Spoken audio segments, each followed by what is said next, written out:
Chapter 2, Sānkhya Yog, the Yog of Analytical Knowledge.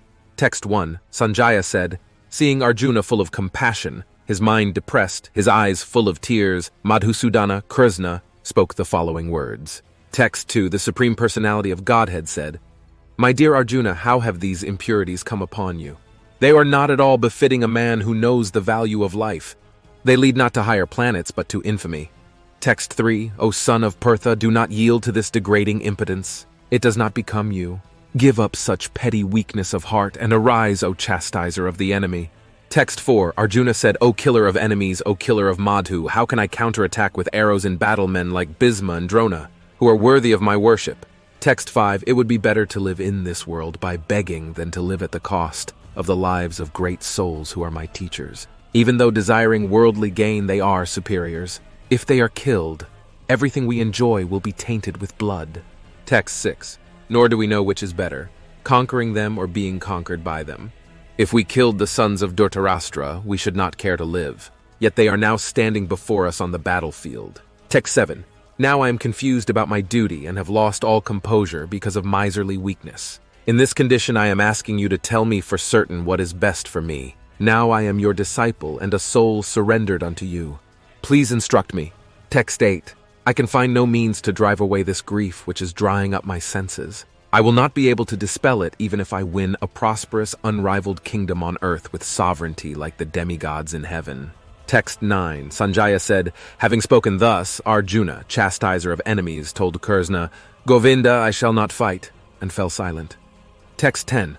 O descendant of Bharata, at that time Krishna, smiling in the midst of both the armies, spoke the following words to the grief-stricken Arjuna. Text 11. The Supreme Personality of Godhead said, while speaking learned words, you are mourning for what is not worthy of grief. Those who are wise lament neither for the living nor for the dead. Text 12. Never was there a time when I did not exist, nor you, nor all these kings, nor in the future shall any of us cease to be. Text 13. As the embodied soul continuously passes in this body from boyhood to youth to old age, the soul similarly passes into another body at death. A sober person is not bewildered by such a change. Text 14. O son of Kunti, the non-permanent appearance of happiness and distress, and their disappearance in due course, are like the appearance and disappearance of winter and summer seasons. They arise from sense perception, O scion of Bharata, and one must learn to tolerate them without being disturbed. Text 15, O best among men, Arjuna, the person who is not disturbed by happiness and distress and is steady in both is certainly eligible for liberation. Text 16. Those who are seers of the truth have concluded that of the non-existent, the material body, there is no endurance, and of the eternal, the soul, there is no change. This they have concluded by studying the nature of both. Text 17. That which pervades the entire body you should know to be indestructible. No one is able to destroy that imperishable soul. Text 18. The material body of the indestructible, immeasurable, and eternal living entity is sure to come to an end. Therefore, fight, O descendant of Bharata. Text 19. Neither he who thinks the living entity the slayer, nor he who thinks it slain is in knowledge, for the self slays not, nor is slain. Text 20. For the soul there is neither birth nor death at any time. He has not come into being, does not come into being, and will not come into being. He is unborn, eternal, ever-existing, and primeval. He is not slain when the body is slain. Text 21. O Partha, how can a person who knows that the soul is indestructible, eternal, unborn, and immutable, kill anyone or cause anyone to kill? Text 22. As a person puts on new garments, giving up old ones, the soul similarly accepts new material bodies, giving up the old and useless ones. Text 23. The soul can never be cut to pieces by any weapon, nor burned by fire, nor moistened by water, nor withered by the wind. Text 24. This individual soul is unbreakable and insoluble, and can be neither burned nor dried. He is everlasting, present everywhere, unchangeable, immovable, and eternally the same. Gita 25. It is said that the soul is invisible, inconceivable, and immutable. Knowing this, you should not grieve for the body. Text 26. If, however, you think that the soul, or the symptoms of life, will always be born and die forever, you still have no reason to lament, O mighty armed. Text 27. One who has taken his birth is sure to die, and after death one is sure to take birth again. Therefore, in the unavoidable discharge of your duty, you should not lament. Text 28. All created beings are unmanifest in their beginning, manifest in their interim state, and unmanifest again when annihilated. So what need is there for lamentation? Text 29, some look on the soul as amazing, some describe him as amazing, and some hear of him as amazing, while others, even after hearing about him, cannot understand him at all. Text 30, O descendant of Bharata, he who dwells in the body can never be slain. Therefore you need not grieve for any living being. Text 31, considering your specific duty as a Kshatriya, you should know that there is no better engagement for you than fighting on religious principles. And so there is no need for hesitation. Text 32. O Partha, happy are the Kshatriyas to whom such fighting opportunities come unsought, opening for them the doors of the heavenly planets. Text 33.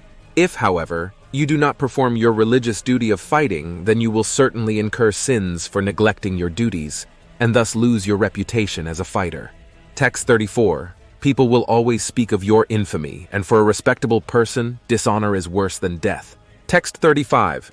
The great generals who have highly esteemed your name and fame will think that you have left the battlefield out of fear only, and thus they will consider you insignificant.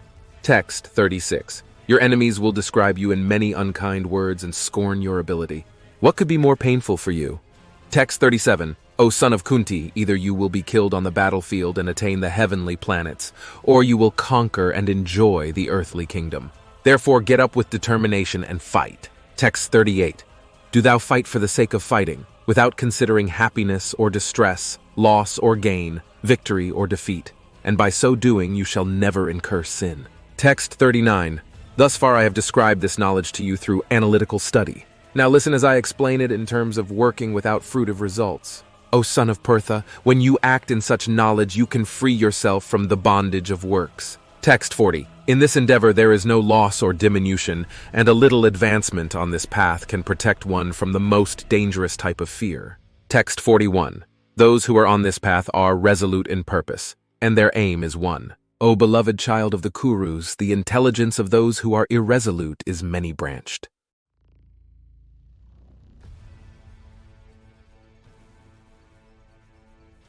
Texts 42-43. Men of small knowledge are very much attached to the flowery words of the Vedas, which recommend various fruitive activities for elevation to heavenly planets, resultant good birth, power, and so forth. Being desirous of sense gratification and opulent life, they say that there is nothing more than this. Text 44. In the minds of those who are too attached to sense enjoyment and material opulence, and who are bewildered by such things, the resolute determination for devotional service to the Supreme Lord does not take place. Text 45. The Vedas deal mainly with the subject of the three modes of material nature. O Arjuna, become transcendental to these three modes. Be free from all dualities and from all anxieties for gain and safety, and be established in the self. Text 46. All purposes served by a small well can at once be served by a great reservoir of water. Similarly, all the purposes of the Vedas can be served to one who knows the purpose behind them. Text 47. You have a right to perform your prescribed duty, but you are not entitled to the fruits of action. Never consider yourself the cause of the results of your activities, and never be attached to not doing your duty. Text 48. Perform your duty equipoised, O Arjuna, abandoning all attachment to success or failure. Such equanimity is called yoga. Text 49. O Dhananjaya, keep all abominable activities far distant by devotional service, and in that consciousness surrender unto the Lord. Those who want to enjoy the fruits of their work are misers. Text 50. A man engaged in devotional service rids himself of both good and bad reactions even in this life. Therefore strive for yoga, which is the art of all work.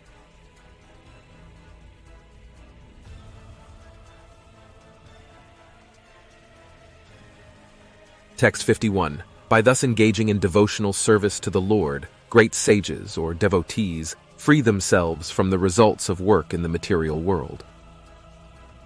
In this way they become free from the cycle of birth and death and attain the state beyond all miseries by going back to Godhead.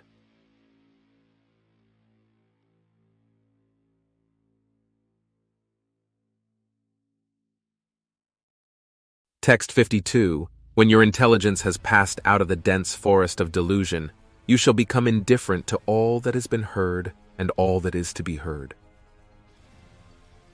Text 53. When your mind is no longer disturbed by the flowery language of the Vedas, and when it remains fixed in the trance of self-realization, then you will have attained the divine consciousness. Text 54. Arjuna said, "O Krishna, what are the symptoms of one whose consciousness is thus merged in transcendence? How does he speak and what is his language? How does he sit and how does he walk?" Text 55. The Supreme Personality of Godhead said, "O Partha, when a man gives up all varieties of desire for sense gratification, which arise from mental concoction, and when his mind, thus purified, finds satisfaction in the self alone, then he is said to be in pure transcendental consciousness." Text 56. One who is not disturbed in mind even amidst the threefold miseries or elated when there is happiness, and who is free from attachment, fear, and anger, is called a sage of steady mind. Text 57. In the material world, one who is unaffected by whatever good or evil he may obtain, neither praising it nor despising it, is firmly fixed in perfect knowledge. Text 58. One who is able to withdraw his senses from sense objects as the tortoise draws its limbs within the shell, is firmly fixed in perfect consciousness. Thank you for watching. If you enjoyed this content, don't forget to hit the like button, share with your friends, and subscribe for more exciting updates.